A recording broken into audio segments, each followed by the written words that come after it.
Olá pessoal, tudo bem com vocês? O papo de hoje vai ser tudo aquilo que você precisa saber para alocar recurso em renda variável no Brasil. Pelo menos da forma resumida, eu vou entregar para vocês aqui por que entender curva de juros e como entender também a direção do Ibovespa, que é mais concentrado em um ou dois setores. Tentarei trazer para vocês aqui um resumão, aquele que você pode anotar aí de cabeceira para dizer, poxa, qual é a minha expectativa para a bolsa esse ano ou para os próximos anos, se eu entender curva de juros e ciclo de commodities, na minha opinião. Você vai estar super bem ancorado, certo? Mas antes de comentar sobre esses 4 gráficos que eu vou trazer para vocês, pessoal, 2 gráficos aqui setoriais, tá? E depois eu vou comentar sobre índice Bovespa e dólar, tá? O nosso dólar futuro aqui, certo? Essa vai ser a dinâmica do vídeo. Vamos lá voltar então para o primeiro gráfico que vocês estão vendo. Eu estou em cima aqui da legenda, me perdoem, deixa eu dar um zoom aqui na legenda, que é a curva de juros versus o índice de consumo e varejo. Tá? As empresas de consumo e varejo que estão listadas na bolsa e também as empresas do setor imobiliário, construção civil. Tá? Por que eu coloco esse primeiro gráfico, pessoal? Porque vocês estão vendo que no último mês, tá? Ou nos últimos 20 a 30 pregões, essas empresas têm ido muito bem. Tá? Aí você vai falar, poxa, mudou os fundamentos, elas vão reportar ótimos resultados. Não, pessoal, na minha opinião não. Esse vídeo aqui não é uma verdade, né? Tudo opinião, chutômetro Bruno Mazzoni aqui. E que a gente tem que acompanhar para alocar recurso, fazer trade, investir para longo prazo, ancorar a expectativa. Poxa, estou investindo todos os meses nas minhas ações aqui do setor de consumo e varejo, do setor de construção civil, mas eu não sei o que esperar delas esse mês. Será que esse mês elas vão subir? Será que esse mês elas tendem a cair? Como que a gente pode ancorar a nossa expectativa? E mesmo assim manter os investimentos mensais, como reza a cartilha do Warren Buffett, por exemplo, do Barsi, etc. Poxa vida, olhando a curva de juros. O que é a Faria Lima? O que é curva de juros, pessoal? Que é o tal DI para 2008, com vencimento em 2028, perdão, DI para 2030. O que é isso? É quanto a Faria Lima está cobrando do BC, do Banco Central, colocar os juros Selic. Vamos colocar dessa maneira, tá? Então eu trago para vocês aqui na legenda, vocês podem ver que é o DI 2028, ou seja, quanto que a Faria Lima está precificando de juros Selic para 2028, vencimento em janeiro. Todo DI vence em janeiro. Tá? A Faria Lima está precificando aqui, como está numa escala log, pessoal, perdão, numa escala de 0 a 100%, tá?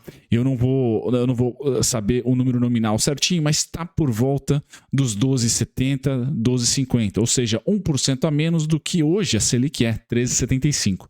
Tá? Mas o que a gente tem que olhar para a curva de juros para ter insight ou ancorar a expectativa? Se ela está abrindo, se ela está subindo, tá? Deixa eu pegar na câmera, se ela está subindo ou se ela está caindo.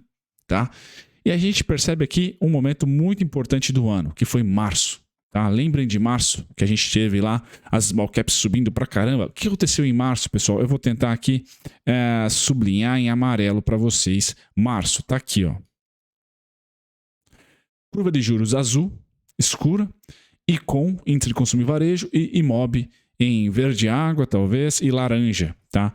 Vejam que a curva de juros, expectativas para os juros fecharam, porque, pessoal, nós tivemos lá o fim, ou pelo menos quase que o arquivamento da tal PEC Kamikaze na época. Depois ela voltou à tona, logo em maio, tá? Mas em março, até meados de abril ali, ela foi, deixaram ela de lado, tá? Combustíveis ali não tinham tanto percalço, aí veio a guerra, Rússia e Ucrânia, veio todo aquele estresse, mas vejam aqui, ó, curva de juros fechou, e esses setores voaram. Correlação então negativa, pessoal. Enquanto um anda para baixo, tá? Os outros dois para cima.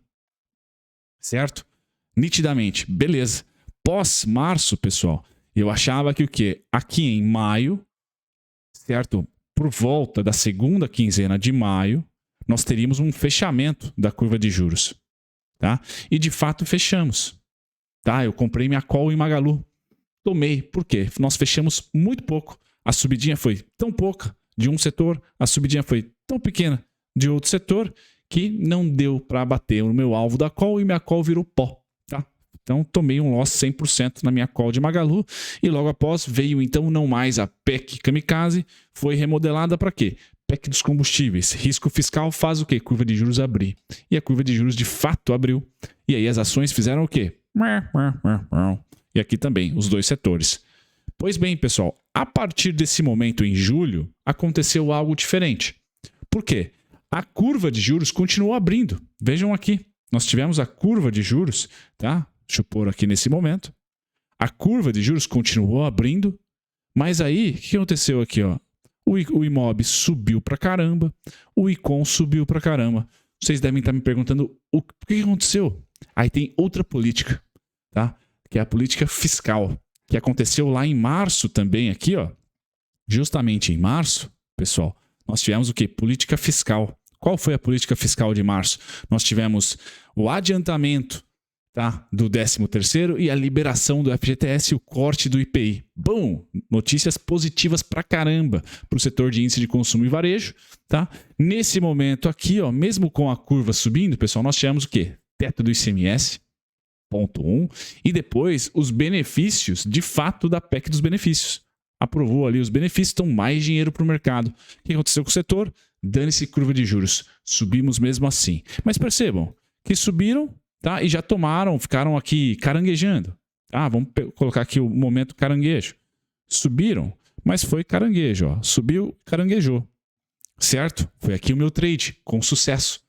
Tá? Na Magalu, porque eu já estava sabendo dessa dinâmica entre política fiscal nesse momento. Só que aí veio, pessoal, o fechamento da curva de juros. Selic, o BC falou, daqui eu não vou mais. E o que aconteceu? Fora esses dois gráficos, commodities caíram. Inflação percebida para o futuro menor, já que as commodities caíram. Bum, pessoal, soube dessa dinâmica, vocês não iriam vender, por exemplo, Magalu, Via ou qualquer empresa de consumo e varejo e construção civil nesse momento atual, pelo menos não ainda, tá? Porque a expectativa é positiva para o setor.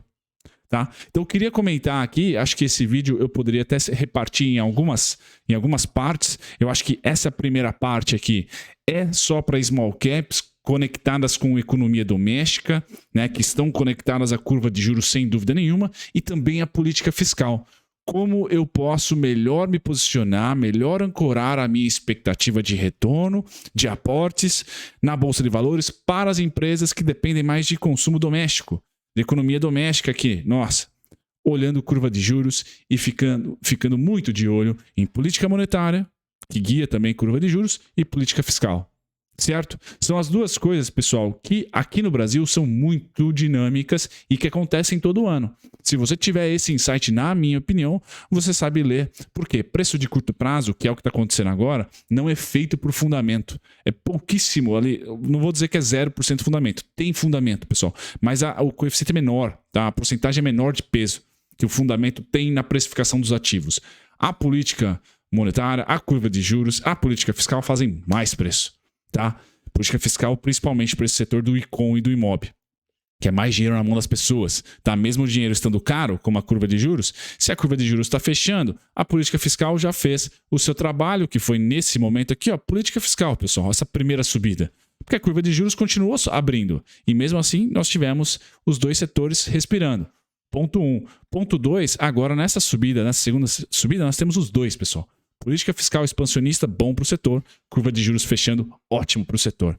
Beleza, pessoal? Eu vou parar por aqui. Depois, em outro vídeo, eu falo sobre Bovespa e commodities e índice dólar, porque já estamos chegando aí nos 8 a 10 minutos, que eu acho que é o nugget perfeito para vocês. Espero ter ajudado nessa opinião de como alocar recurso, como ancorar a expectativa e trazer a Bolsa de Valores, fazer da Bolsa de Valores algo divertido, assim, vamos dizer. Não muito mãe de Ná, ou só escola técnica, ou só escola fundamentalista. Não, pessoal, temos correlações, temos política monetária, fiscal e curva de juros para acompanhar. Beleza? Um grande abraço. Tchau, tchau.